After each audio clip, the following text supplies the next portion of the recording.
Hello, welcome to our talk. I'm Durga, and along with Pradeep and Guray, we are going to discuss bringing Blackwell GPU support to upstream LLVM and MLIR. We'll start with a brief intro on the Blackwell GPU features and then discuss the support for them in NVPTX backend as well as the NVVM Dialect. And then we'll conclude by showing a few GEMM examples through NVDSL. Blackwell is NVIDIA's latest GPU architecture.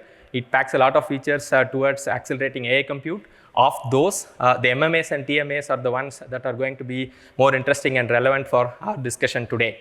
On the MMAs, the matmals, starting with Ampere, where we had like threads from a warp cooperating together to execute a chunk of MMA, which got extended in Hopper to warp group. And Blackwell extends it even further now, where threads from up to a pair of CTAs can work together to compute a chunk of MMA. Along with that, we also have support for new tensor memory, and it has dedicated allocation, deallocation instructions, as well as load store, which is basically to say that it's managed by the programmer. And unlike in previous architectures, the accumulators and some of the operands for the matmal can come from tensor memory in Blackwell. And we also have Blackwell MMA support block-scaled types, which are the FP6 and FP4 types. And all of these are exposed as the TC Gen 5 family of instructions in the ISA. On the TMA side, which is the tensor memory accelerator, this basically does the data copy between shared memory and global memory and vice versa. It understands like up to 5 dimensions. It has support for like tiling mode, IM to call mode and everything. In Blackwell, it gained support for a few specialized modes in IM to call, as well as like scatter gather support. And to give you a big picture of how all these features fit together in the compiler flow, the NVVM Dialect in MLIR kind of models these PTX features as ops, and it can also lower them to LLVM IR as intrinsics or inline PTX, and then the LLVM IR goes through the NVPTX backend to generate PTX. With respect to Blackwell, we expect to be about adding like few dozens of ops for Blackwell in NVVM Dialect. And then NVPTX backend already gained an address space 6 for tensor memory. And we also think probably around 1K of intrinsics to support these features in the NVPTX backend. Now, talking about intrinsics, we see that example of a simple TMA instruction where just one variant of these instructions can lower down up to like hundreds of intrinsics if we model them individually.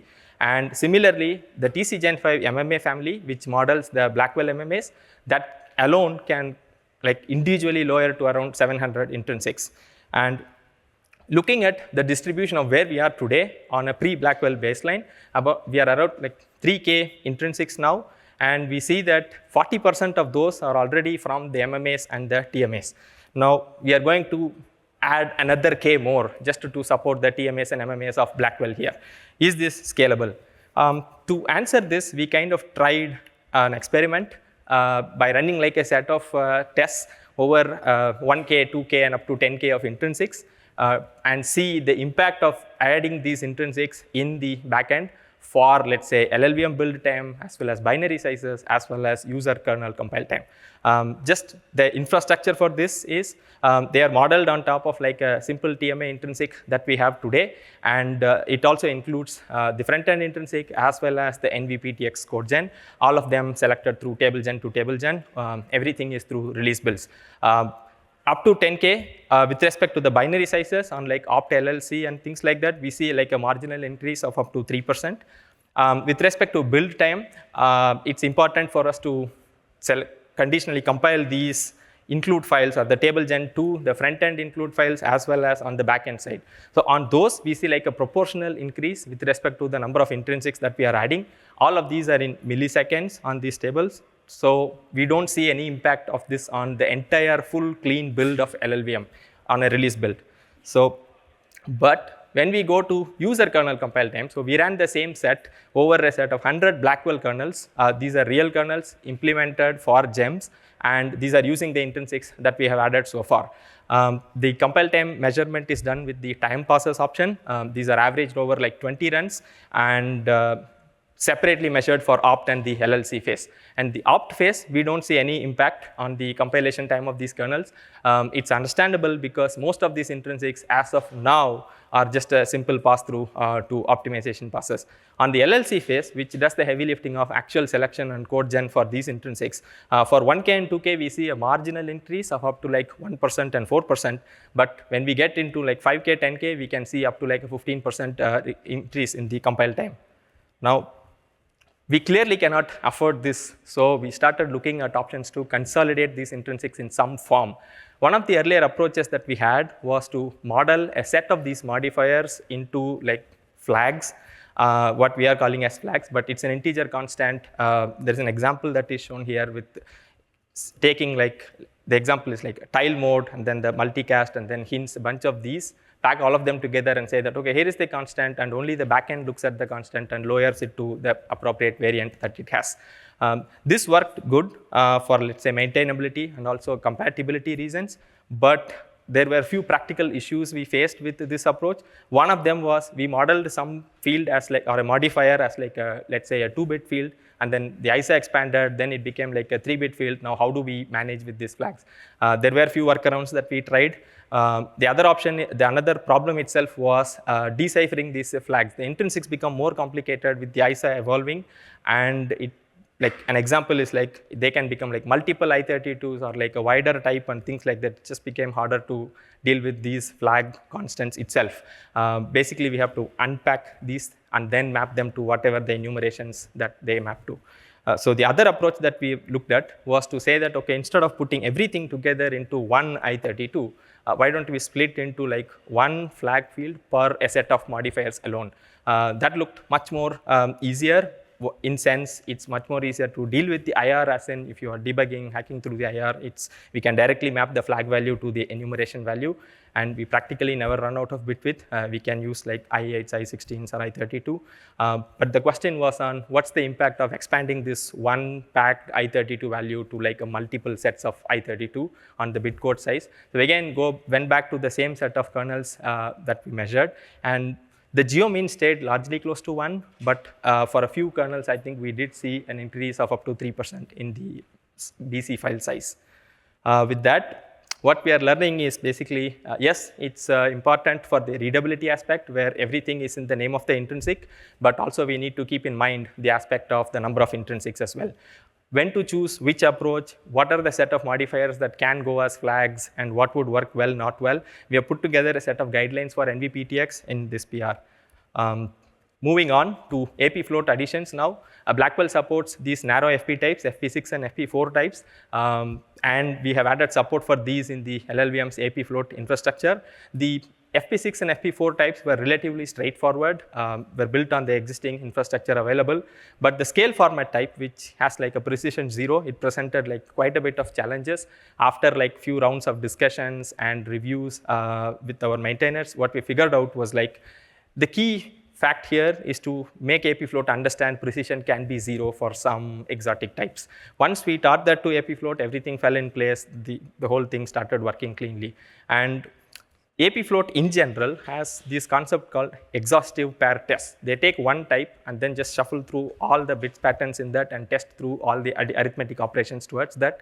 And using those kind of tests, that helped reveal a lot of corner cases that were specific to these types. And of course, all of these types have type definition support in the MLIR as well.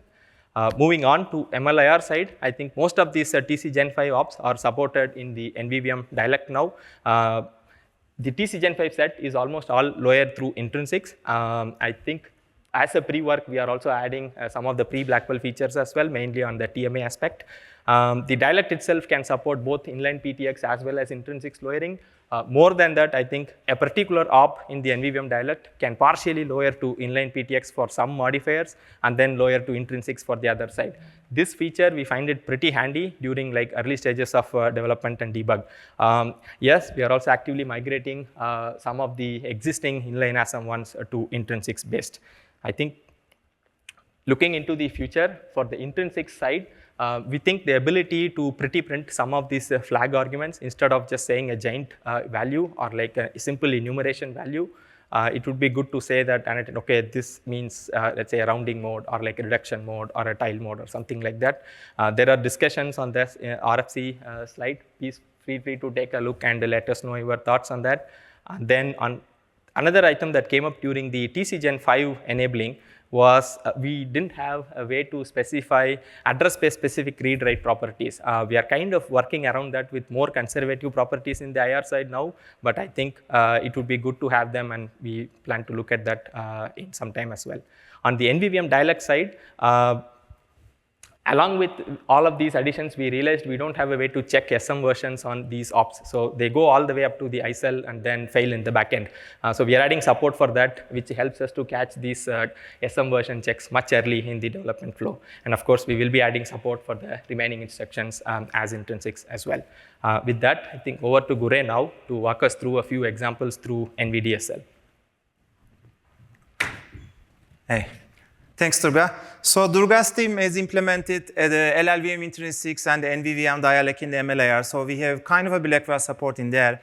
But if I tell you, hey, go implement a very fast kernel, can you do it? I think it's going to take time because parallel programming is hard, and using all of these tensor things are hard, and writing fast kernels are really hard. So we decided that we also deliver, the building block, the basic building block of the GEMM example, and along with this PTX instructions and along with this NVVM dialects. So, and to do this, we are using the NVDSL, which I introduced last year. I'm not going to go to too much detail, but you can watch it. It is basically a testing DSL in Python, and you can generate, you can metaprogram the IR and generate NVGPU or NVVM dialect. So what it does, and let me go quickly, it can generate a MLIR function automatically and via the decorators, and it can, JIT compile, execute. It does all of the boilerplates. It is doing the operator overloading. It is also converting the NumPy to memref. So it is just, it's giving you a little Python DSL where we can focus on this performance, or where we can focus on testing in the MLIR. We write one kernel and then that generates many, so we can test like larger things. So let's go in. Let's go deeper. So this is the slide from last year, because this is a Hopper GPU and how Hopper GPU was working. So we had a Tensor core in Hopper. It's the size of the Tensor core instruction is 64 by 128 by 16. So if you want to do like a 128 by 128 by 64 GEMM, you need to execute 8 instructions. So that was Hopper. And it was resulting on registers. It was resulting on registers, which means if you want to do computation, if you want to use the result of the registers, you have to hold that warps to continue it. And in NVIDIA, we are doing the warp specialization. Some warp is doing the TMA, some warp is doing the MMA, another warp is doing the arithmetic logic unit. So this is really different. It was really harder to manage the warp specialization, because you have to hold the warps and then keep moving with them for the next computations. So that was Hopper. So what has changed in Blackwell? In Blackwell, we have introduced a tensor memory. It's kind of a game changer in terms of a code generation, because it really simplifies the warp specialization. So what happens here?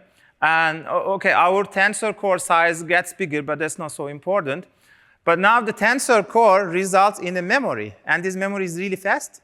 And it is accessible by the other registers or other warp.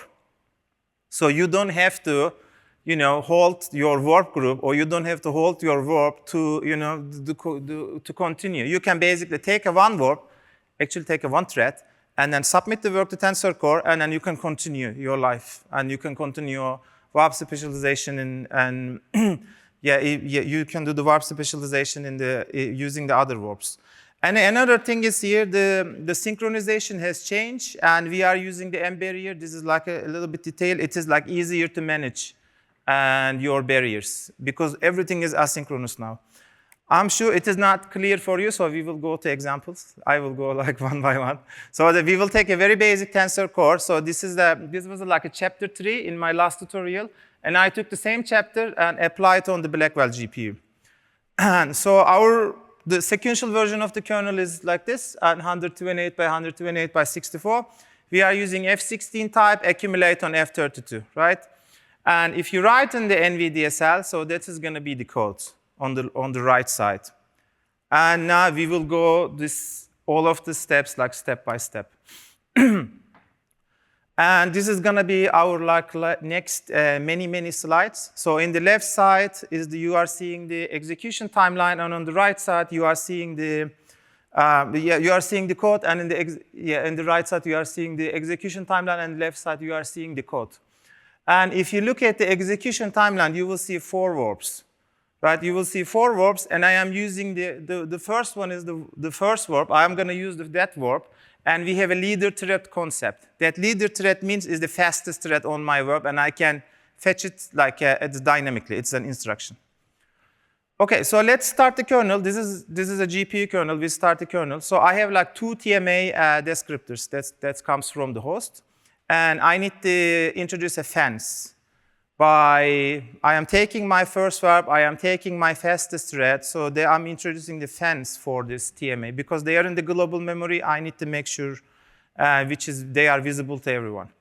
And also, I am initializing my M barrier, so they are like split array barrier, if you are not familiar with this. And I am going to use the 2 M barriers, one for the data load, another one for the MMA. So that is the bootstrapping. And the step 2, in the step 2, now as we have a tensor memory, I need to allocate this memory, right? And I am going to allocate this memory by using the warp 0. So I allocate the tensor core with 128 column, and I have 128 threads. So my result matrix is going to sit there perfectly. So that is the step 3 we allocated. Now we are like kind of done with the bootstrapping. We can do like the fence of the M barrier, which means these fences, M barriers are visible to other threads. And I am also using the barrier, so I want to make sure that all my threads are in the same location, so I can start computing. I will start doing something interesting. Okay, let's start doing something interesting, which is the step 4. And here I'm going to load the data using the TMA. So this, so TMA is also asynchronous. It's like a memory load store unit. And you can take the fastest thread and tell them, hey, load this many data. You can launch like many instructions. And we are using the M barrier. So in the step 5, we are going to wait this, all of the data, it is coming from the TMA. So it's like all asynchrony happening here. And in the step 6, so finally, my data is in my shared memory because I use TMA to load data from global memory to shared memory. My data is there, and I know now I can multiply these matrices. And after Hopper, as you know, or you are learning now, and the MMA instructions are working with the shared memory, so you don't have to load them in the registers manually if you don't want to. They can directly work on the shared memory. You just need to build the registers, build the descriptor. And so this is the step 6. In step 6, I am taking my warp 0, I'm taking the fastest thread, and I am using the MMA instruction here, or like the MMA API in the Python. And we have a for loop, and as I showed in the previous slide, I need to execute like 4 of this MMA instruction to, because I am striding along the k dimension, so I want to finish the gem. And so for the result, the accumulator is the tmem here. You can see the tmem symbol, and we are accumulating on the same thing. So this is not sliding. The only sliding part is the descriptors of matrix A and the descriptor of the matrix B. And then, at the end of the step 6, and we are committing this barrier. We are saying this, hey, I'm done with the MMA. I mean, this MMA is done. We commit that. So which is good. Now let's go to the step 7. In this step 7, I'm using the barrier, the second M barrier. I'm waiting the second M barrier. This M barrier is connected with the MMA. So, and there is no if, as you can see here, all of my threads in my kernel are waiting this MMA. Because I'm doing this, I want to use my all of threads because I want to store the tmem to the global memory. You can do it in multiple ways, but as I said, this is like one way of doing the gem, and that is how I want to do. So right now, and I am done with, after this step 7, my matrix multiplication is done, and my data is in the tmem, right? It is not on my register, so I need to copy them. This is the step 8. So I need to copy them. In order to copy, we have a like load instruction. You can load and whatever in the TMEM to your registers. And here I have like 128 threads, and I am loading like 128 elements per thread. So I basically load all of my metrics to my registers. And in the step 9, and we have a for loop, like this is the SCF for loop. So as I have my register, I am directly storing these registers to global memory. This is not the best way to do it because it's not coalesced, but you can also store in the shared memory and then go back to the global memory. Or you can use directly the TMA, to store everything and store the shared memory to global memory. I mean, there are many ways, but this is one way of doing it. And if you can understand and learn it, you can basically build your compiler on top of this idea. And as you can see, even the basic things, like even the basic gem requires still the warp specialization because we are using this warp to do this, we are using another warp to do this. Anyway, so let's wrap up the kernel, and my time is going up. And this is the last step. In the last step, I need to deallocate my TMEM, and I need to also relinquish my alloc permit, which means I'm done with this, TMEM, and another CTA, so another CTA in my SM can allocate this. So this is basically it. This is the gem. So let's conclude, and what we are doing in NVIDIA, and we are supporting MLIR. We are working on MLIR upstream, and we are bringing the support for the Blackwell.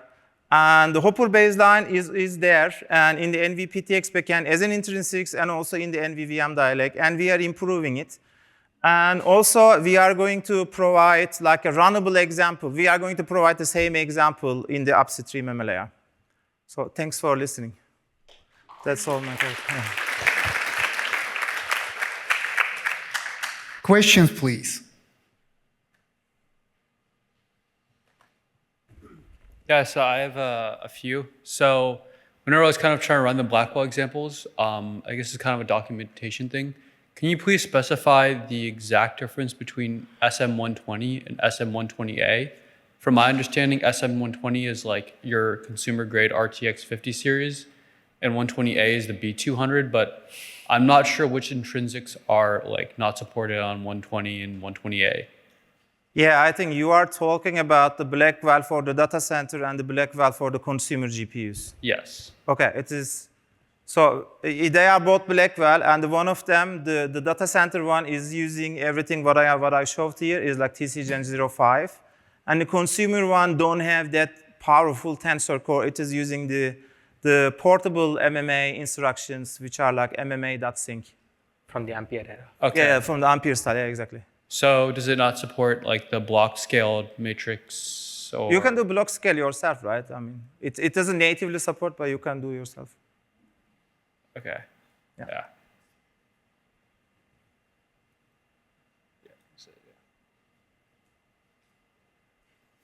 I was wondering with PTX Builder, I know that it's being used in places where you don't have intrinsics yet.